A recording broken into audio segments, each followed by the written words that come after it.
না না, আমি আর কত আর দেবার এখানে ওই গাড়ির ড্রাইভার সে বেপরোয়া গতিতে গাড়ি চালাচ্ছিল এবং সে বেখেয়ালিভাবে চালাইতেছিল এবং এত স্পিড, তখন আমার মনে হয় 120 কিলোমিটার স্পিডে তার গাড়ি ছিল।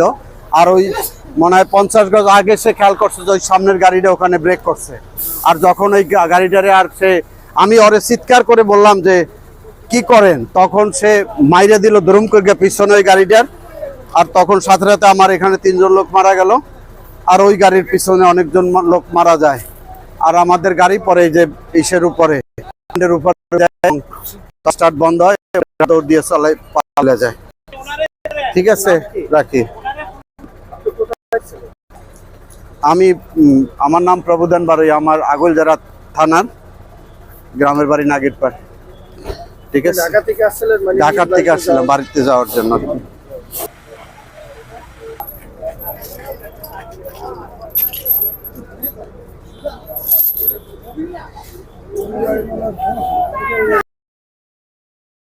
পরিবহনের দোষ ছিল না, যেটা দাঁড়ানো ছিল এইটার?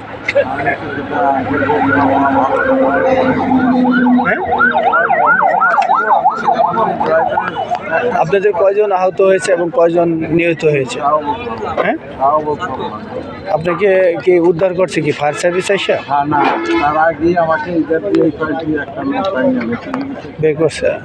এখন আপনি কি আপনি আহত হয়ে গেছেন? আহত হয়েছেন?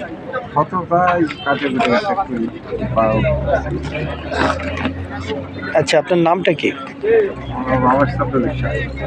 আপনি কোথায় থেকে আসছিলেন, কোথায় যাবেন? ঠিক আছে। এক্সপ্রেস আছে না, গুলিস্তানতে উঠছি। হ্যাঁ, আমাদের হলো মামা মারা গেছে, হঠাৎ খবর পেয়েছি সকালে। ভাই আমিও চাকরি করি ডাক্তার, পরে টাকা সবসময় তো থাকে না। হঠাৎ করে দাঁড় করে আমরা এই সবাই, আমার শাশুড়ি, আমার ওয়াইফ, আমার 3 ছেলে নিয়ে আমরা রওনা দিচ্ছি। গুলিস্তান টিকিট কেটে উঠছি বাসে। তারপরে এই যে কোন জায়গায় নাউডোবা নাকি এই জায়গায় এসে আমরা তো মানে একটু চোখ মানে জিমতে দিচ্ছি, হঠাৎ শুনি কি দেখছি সব কান্দাকান্দি, বাস অ্যাক্সিডেন্ট। কয়জন মারা গেছে আপনাদের পরিবহনে, সেটা বলতে পারে? পরিবহনে মনে হয় শুধু হেল্পারই মারা গেছে মনে হয়, এদের মৎস্য বলে আরও বেশি। কোনটা? ওই যে খান পরিবহন যেটা? আমরা ছিল ওই যে গোপালগঞ্জ কোটালীপাড়া আছে না, সাকুরা পরিবহন যেটা বলে না, কোটালীপাড়া স্টেশন এটাই আসছে না ওটার নাম। হ্যাঁ, ওটাই। পরে আমার তো এই যে কপাল তো বাইরে সেলাই লাগছে, 2500 টাকা কেবল ক্লিনিকে খরচ করে আসলাম। এখন আমাদের বাড়াও নাই যে আমরা যাবো, বসে দিয়েছি বাসে। ওই যে ফোন দিই তারাও বন্ধ ধরে না। আমার শাশুড়ি যে ব্যথা পাইছে, এই যে হাতে ব্যথা পাইছে, পায়ে গিরে আমার ওয়াইফ পায়ে ব্যথা পাইছে, আমার ছেলের ওই যে চোখের অনেক কাছে গেছে, আমার বড় ছেলে ব্যথা পাইছে।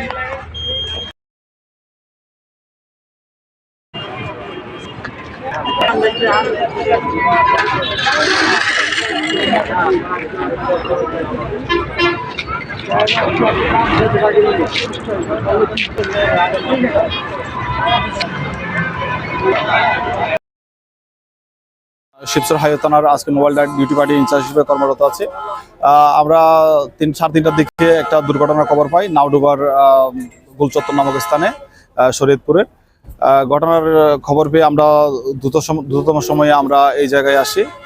ঘটনাস্থলে এসে আমরা একটা লাশ দেখতে পাই এবং একটা গুরুতর আহত ব্যক্তি দেখতে পাই। ওরা গাড়িতে আটকে ছিল, ওনাকে আমরা উদ্ধার করছি। ও তারপর আরও 3 জন আহত অবস্থা ছিল, মোট 5 জন। আমরা 5 জনকে হসপিটালে পাঠানো হয়েছে। আমরা এখন রাস্তা ক্লিয়ার করতেছি এবং 2টা বাসের অবস্থা খুবই খারাপ ছিল। আমরা 2টা বাসকে ওই জায়গায় রেকারিং করে আমরা থানায় নিয়ে যাচ্ছি। এই হচ্ছে সর্বশেষ অবস্থা। আসসালামু আলাইকুম।